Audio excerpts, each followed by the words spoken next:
Hello everyone, welcome back to the channel. आज हम लोगों का लेक्चर नंबर 11 है और हम लोगों ने यूनियन टेरिटरीज तक पढ़ लिया है। आज हम लोग गाइस आप लोगों का ये जो टॉपिक है ना, दिस इज़ अ लाइक कि बहुत रेयर लोग इस चीज़ को समझाते हैं कि बेरी बेरी यूनियन केस क्या है। बट इससे ना बहुत सारे मुद्दे सॉल्व होते हैं। हम लोगों ने जब क्रोनोलॉजी पढ़ी ना, तो हाँ, किसी का कमेंट आया था कि हिमाचल तो आपका जो है 1971 में बना है। बिल्कुल एब्सोल्युटली गाइस, बिल्कुल सही। बट 1966 में ना वो लोग अलग अलग हुए थे, इसीलिए मैं बोल रही हूँ कि साथ साथ में अपनी लक्ष्मीकांत जरूर रेफर कीजिए।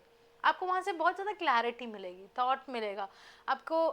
सिर्फ रट्टा नहीं मारना होता। आप कोई भी यूट्यूब लेक्चर देख रहे हो, आजकल क्यों जो है टॉपर्स ये बोलते हैं कि हम लोगों ने खुद अपने आप पढ़ा, क्योंकि there is a one specific need for every UPSC aspirant कि वो आपका खुद एक रीड करे और एनालिटिक व्यू बनाए। तो जब आप पढ़ोगे ना, तब आपको रियलाइज होगा हाँ वो अलग अलग तो उस टाइम पे होता, फिर उसके बाद उनको यूटी का दर्जा मिलता और 1971 में उनको कंप्लीट स्टेटहुड का दर्जा मिला। तो इनकी सीक्वेंस को समझने के लिए इतनी जो बारीकी में जाके ना आपको चीज़ें तभी पता लगेंगी जब आप सेल्फ रीडिंग करोगे।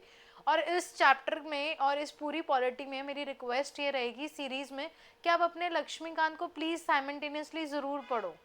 आप लोगों को कोई डाउट्स आते हैं, कुछ भी आते हैं, लीव योर चैट सेक्शन, हमें व्हाट्सएप कर सकते हो 9779190222 नंबर पे, हमारे ऑफिशियल नंबर्स पे। मैं डेफिनेटली जितना हो सकेगा आप लोगों के डाउट्स लूँगी। Ultimately we are here to serve you only. And आज ये जो बेरीबुरी यूनियन केस है, यहाँ पे हमने लास्ट टाइम पढ़ा था कि कई चीज़ों में ना अमेंडमेंट्स रिक्वायर होती हैं। जैसे हमने नागालैंड में पढ़ा था 13th अमेंडमेंट हुई और हमने उसको स्टेटहुड का दर्जा दिया। वैसे ही हमारा जो सिक्किम है, that was your 36th amendment. ये बहुत इंपॉर्टेंट है गाइस, इसको याद रखना। 2 अमेंडमेंट्स हैं आपकी, that is your Sikkim 36 and Nagaland is your 13th amendment जो डील करती है।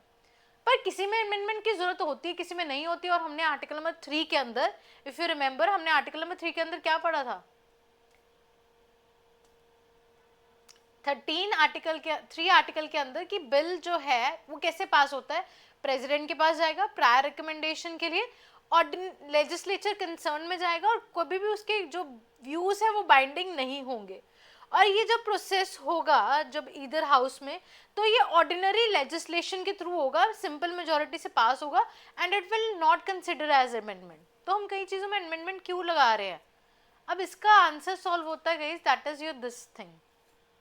अब जब हम लोग सेपरेट हुए, जब हमारा आपका डिवीजन हुआ, अंग्रेज हमें अलग करके गए, इंडिया अलग करके गए, पाकिस्तान अलग करके गए, तो उसके अंदर जब ड्यूरिंग पार्टीशन गए इंडिया पाकिस्तान, रेड क्लिफ ने ना एक मिस्टेक कर दी। उन्होंने बेरूबरी जो टेरिटरी थी ना, उसको बताना भूल गए कि वो किसकी साइड है, वो इंडिया की है वो पाकिस्तान की है, वो डिस्प्यूटेड होगी। ये तो मेंशन नहीं हुआ, तो ऑब्वियसली वो डिस्प्यूटेड हो जानी थी। तो बेरूबरी जो है ना, that was your in your थाने, एक जगह थी वेस्ट बंगाल में, वहां पे।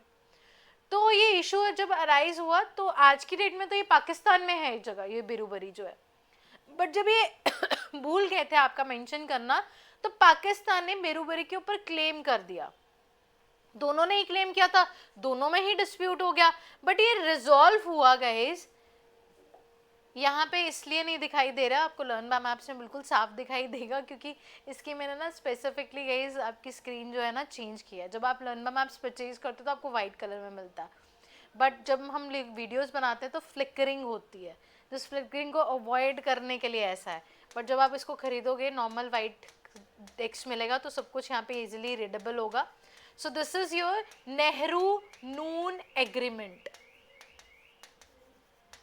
नेहरू गए हम लोगों के पीएम थे ऑफ योर इंडिया, और नून थे पाकिस्तान के पीएम। ये एग्रीमेंट होता है हम लोगों का 1958 के अंदर। और उस टाइम पे ना, ये जब आपका मैटर सुप्रीम के कोर्ट के पास रेफर हुआ, तो उन्होंने पूछा article number 3 versus your article number 368, कहते इन दोनों में क्या फर्क है बताओ हमें। तो उन्होंने बोला, कहते जब हम इंक्रीज करते हैं एरिया, जब हम डिक्रीज करते हैं, जब हम ऑल्टर करते हैं, तो आर्टिकल नंबर 3 के अंदर होता है, जो कि हम पढ़ के भी आए हैं। बिल्कुल सही, अंडर आर्टिकल नंबर 3 क्या हम लोग, जो क्वेश्चन आया अरोज हुआ, क्या हम लोग हमारी प्रॉपर्टी को, इंडियन टेरिटरी को, क्या हम लोग फॉरेन कंट्री में सीड कर सकते हैं, उनको दे सकते हैं? तो answer was guys that is no. अगर ऐसा कुछ हम लोग फॉरेन टेरिटरी देना चाहते हैं उधर को, तो it will be done by your constitutional amendment. वो अमेंडमेंट होगी, वो आर्टिकल नंबर 3 के अंदर नहीं होगा, वो 368 के अंदर होगा। आर्टिकल नंबर 368 स्पेशल मेजोरिटी से पास होता है guys. Bill is passed by the parliament and then we can cede your Indian territory to the foreign country. तो हम किसी अपनी टेरिटरी को हम किसी बाहर की कंट्री में दे सकते हैं। जैसे आप लोगों ने गाइस बहुत बारी एग्जाम्पल भी सुना होगा। आर्टिकल नंबर 100 में क्या हुआ था? 100 कॉन्स्टिट्यूशनल अमेंडमेंट। मैं ना 100 को पता है कैसे याद कराती हूँ? 100 है ना, तो दिस इज योर इनक्लेव्स और एक्सक्लेव्स। इसमें हुआ क्या था, इंडिया और बांग्लादेश की हमारी जो टेरिटरीज है वो बहुत ज़्यादा कम्प्लेक्स थी।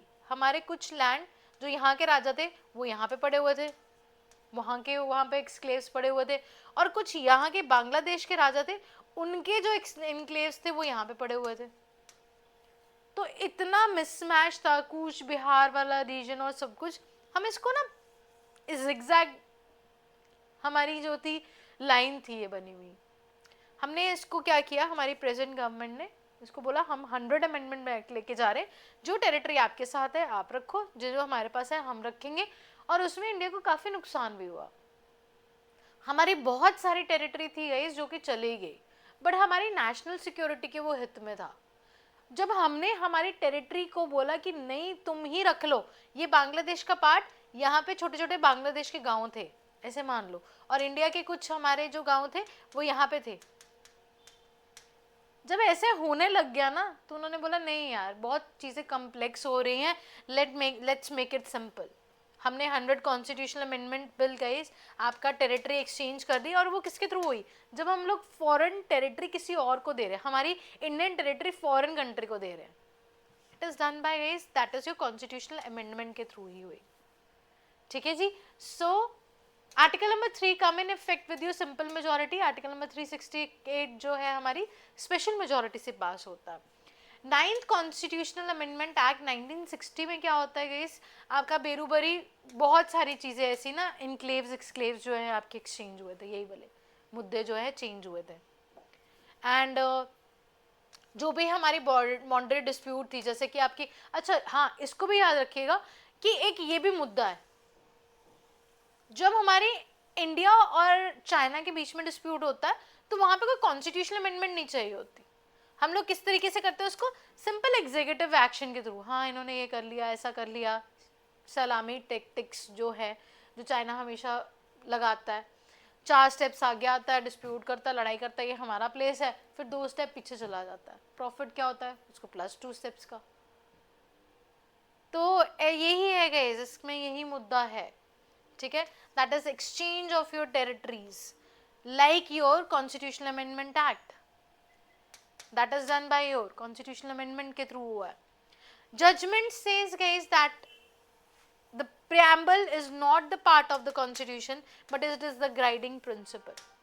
समझ में आया गाइस? ये बेरूबुरी का केस था जहाँ पे ये बताया आर्टिकल नंबर 3 और 368 में क्या फ़र्क है। 3 के अंदर हम लोग हमारा एरिया जो है बढ़ा सकते हैं, कम कर सकते हैं, ऑल्टर कर सकते हैं, डिमिनिश कर सकते हैं, नेम चेंज कर सकते हैं, बट अगर हम लोगों को कोई टेरिटरी को गाइस आपका हमारी इंडियन टेरिटरी को बाहर किसी को देना तो आर्टिकल नंबर 368 के अंदर होता है। ठीक है जी। सो ये है गाइस इसके अंदर मुद्दा, that is your union. Next हम लोग क्लास में टेकअप करेंगे, that is your citizenship. Thank you so much guys, God bless you all, जय हिंद।